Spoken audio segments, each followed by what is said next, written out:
On rejoint notre spécialiste Myriam Gagnon. Comment ça va aujourd'hui? Bien, toi, François? Ça va très bien. Écoute, dans les 2 dernières semaines, on a parlé en fait du supraconscient, du subconscient, comment on pouvait l'interpréter dans la main. On est rendu à la troisième étape, le conscient. Comment ça va se présenter exactement? Oui, bien aujourd'hui, on va voir le troisième niveau de conscience, le conscient. Et dans la main, c'est relié aux lignes mineures. Oui. Alors aujourd'hui, on va voir les lignes mineures principales. OK. Donc, les lignes mineures dans la main, c'est quoi exactement? Ben, en fait, quand on parle du conscient, comment on va pouvoir expliquer son rôle, puis c'est quoi son impact sur... Le conscient, c'est relié au corps et à la dimension physique. Les lignes mineures, quand on parle de lignes mineures, c'est des lignes conscientes, des lignes de talent.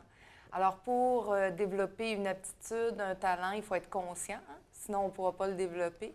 Donc, c'est pour ça qu'on les appelle les lignes conscientes et c'est un élément dans la main qui va bouger très vite. Donc, dès qu'on est conscient d'une force, d'un talent, on peut le développer. Puis qu'on l'exploite, c'est ça, il va y avoir des changements rapidement dans la main. Oui.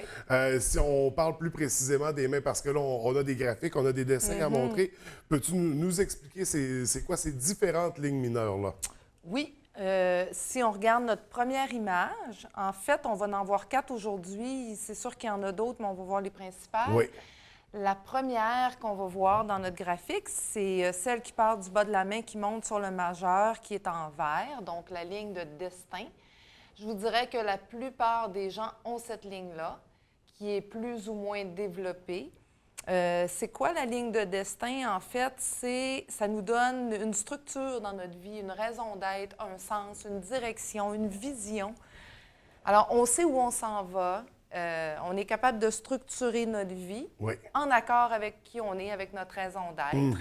Alors, par exemple, si cette ligne-là commence très jeune, parce qu'on va voir, dépendant dans la main, quelle est son origine, si chez un enfant elle est déjà là, bien, ça veut dire qu'il va attirer l'environnement ou la famille qui va lui permettre de se réaliser. OK. Si chez une personne, elle commence plus au centre de la main, qui est environ la trentaine, bien là, on va voir qu'il va se présenter une opportunité. Avant, la personne se cherchait un petit peu plus. Là, il va se présenter une opportunité qui va donner un sens à sa vie, puis elle va embarquer là-dedans. OK. Donc, si j'ai bien compris, plus la personne va être jeune, plus la ligne va être longue. Va être longue, donc... C'est relié beaucoup au travail aussi, la ligne de destin. Donc, s'il y a des interférences sur la ligne de destin, on va voir les obstacles dans le travail aussi. Et s'il n'y a pas de ligne de destin, bien là, à ce moment-là, la personne devient vulnérable à son environnement parce qu'elle ne connaît pas sa direction, elle ne connaît pas sa voie. Donc, vous allez souvent voir ça chez une personne qui va changer souvent d'orientation.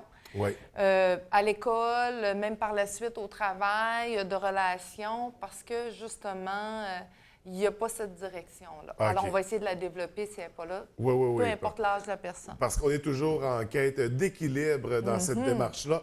Donc, pour la ligne du destin, ensuite de ça, on a quelques autres lignes à présenter ce matin, des lignes mineures. Oui. La deuxième, c'est la ligne de communication ou d'expression de nos talents. C'est la ligne rouge qui monte sur le petit doigt. Alors déjà, celle-là, ça nous dit que la personne, non seulement a un besoin vital de communiquer, mais qu'elle a le talent pour le faire. Elle a le sens de l'humour, une rapidité d'apprentissage. Elle aime beaucoup aussi tout ce qui est divertissement.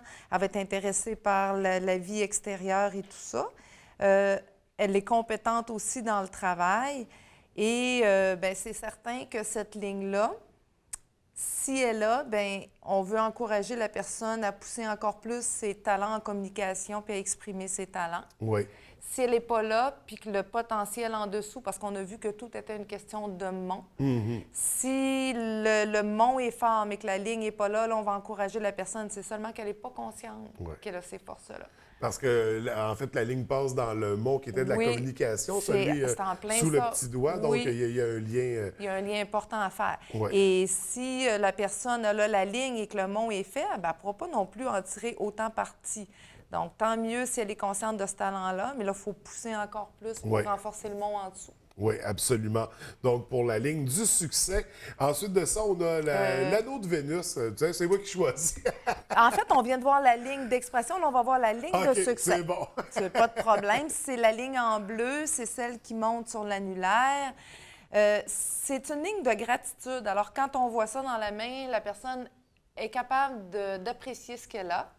Elle est populaire, elle est appréciée des autres, ça lui attire des opportunités, du succès. On dit que c'est le doigt de l'artiste. Alors, les artistes, qu'est-ce qu'ils font? Qui sont inspirants et tout ça, c'est qu'ils sont charmants, sont adorables, sont magnétiques. Donc, c'est tout dans ce registre-là. Ça nous donne aussi la capacité d'avoir du plaisir au quotidien. Donc, souvent, quand on voit que cette ligne-là est manquante, tu vas voir avec la personne, OK, vous avez une ligne de destin, vous connaissez votre direction, vous êtes capable d'exprimer votre talent, mais la ligne de succès n'est pas là. Bien, peut-être que le fait que vous ayez moins de plaisir ou que ça soit moins léger ou que ça soit moins dans un petit peu la légèreté, bien, des fois, ça fait qu'on attire moins de succès. Ça, c'est quelque chose à avoir intégrer du plaisir aussi. dans ce qu'on fait. Ça va Quand on fait ce transparaître. qu'on aime, oui, c'est ça. Ça aide beaucoup. Donc, souvent, ça va être des gens qui vont avoir, j'imagine, des métiers qui leur correspondent moins, qu'ils font un peu par résignation. Ou des fois, la personne va aimer ce qu'elle fait, mais elle est plus dans le cérébral, elle est plus sérieuse. OK. Elle a plus de difficulté à se détendre ou à être trop idéaliste. Donc, il faut avoir Elle un veut peu plus de laisser-aller. Oui, de dire, ben même si je suis idéaliste ou perfectionniste, puis que c'est pas exactement ce que j'avais pensé ou comment les choses se placent pas nécessairement comme je l'aurais souhaité, tout va bien, je me détends, j'ai du plaisir.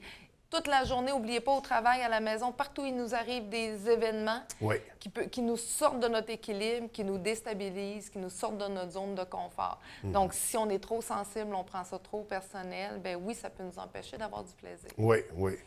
Ensuite, le dernier et non le moindre, l'anneau de Vénus. Ce signe-là est un petit peu plus rare. C'est comme un sourire sur le cœur, hein? Ça fait un beau sourire. C'est le signe en violet qu'on voit. Bien, quand on a ça, c'est sûr qu'on est charmant, qu'on est adorable. Souvent, il manque le centre. On a un petit bout au début, un petit bout à la fin. C'est un signe de créativité, de talent artistique. Si vous avez ça, bien, c'est certain que vous êtes talentueux, peut-être pour la musique, peut-être même pour les affaires. Quand on parle de créativité, on ne parle pas nécessairement toujours d'art. Oui. Donc, on est créatif dans notre façon de vivre, de trouver des solutions. Ouais. On est charmant et tout ça. S'il n'y en a pas, bien, comme je vous dis, souvent, le début et la fin est là. Donc, on a le concept de la créativité.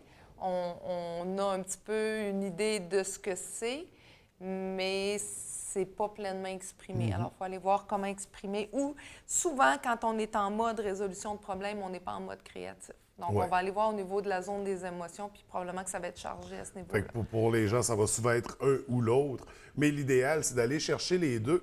On observe quand on voit l'image à l'écran qu'il y a des croisements entre les lignes. Est-ce que ça a une signification?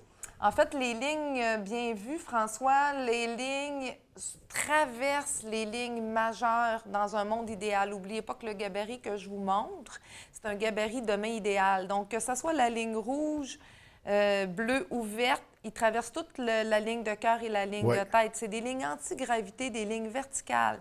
Donc, ça dit, OK, dans ma façon de vivre, ma façon de penser, ma façon d'aimer, bien, je ne peux pas être juste sur le pilote automatique. J'ai besoin de me réaliser, de développer des talents. Donc, ça montre que malgré les aléas de la vie, malgré les défis, malgré les obstacles, bien, je suis capable de me réaliser puis de me développer. Donc, ça se peut qu'il arrête. Souvent, je vais vous donner un exemple, souvent les 3 lignes arrêtent à la ligne de cap.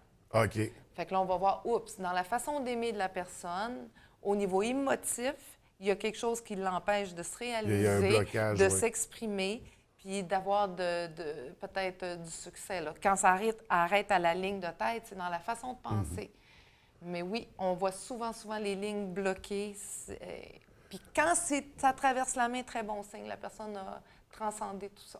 Donc, que ce soit les mots, les lignes majeures, les lignes mineures, elles sont toutes interreliées. Là. Ils vont toutes interagir ensemble. L'objectif, au final, on le dit, on le redit, c'est d'atteindre un équilibre entre ces 3 aspects-là qui sont le supraconscient, le subconscient et le conscient. Quand on a atteint l'équilibre, comment on vit? Qu'est-ce que ça apporte d'avoir cet équilibre-là? On va voir en même temps que je t'explique ça, notre image 2, François. Oui. Bien, ce que ça va amener, c'est que non seulement on est en harmonie avec soi, parce qu'on fait des choix qui sont en accord avec qui on est, On va être en harmonie aussi avec notre environnement, donc des belles relations harmonieuses. Puis on va avoir des buts qui donnent un sens à notre vie, puis on va être en mesure de se réaliser. Puis en fonction de qui? En fonction de nous, puis pas en fonction des pressions de l'environnement ou de la famille ou de qui que ce soit. Donc on a vu, il y a 2 chroniques, les monts, les coussins de Oui. chair. Donc, c'est bien important. Si le coussin de chair est mou, la zone va déborder, ça va être trop fort ou trop faible, c'est un déséquilibre. Oui. Ensuite, les lignes majeures. Donc, est-ce que notre dimension physique, sociale, affective sont en équilibre?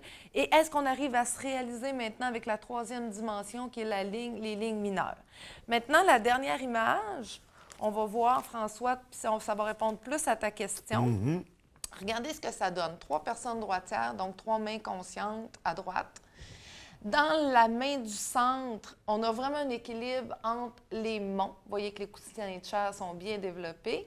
Vous avez les 3 lignes majeures, ligne de cœur, ligne de tête, ligne de vie qui sont en équilibre. Mais regardez les lignes mineures, comment c'est intéressant. Ils sont de même intensité que les lignes majeures. Ouais. Et ils montent vraiment tout au long de la peau. Donc, autant la ligne de communication, la ligne de succès, la ligne de destin.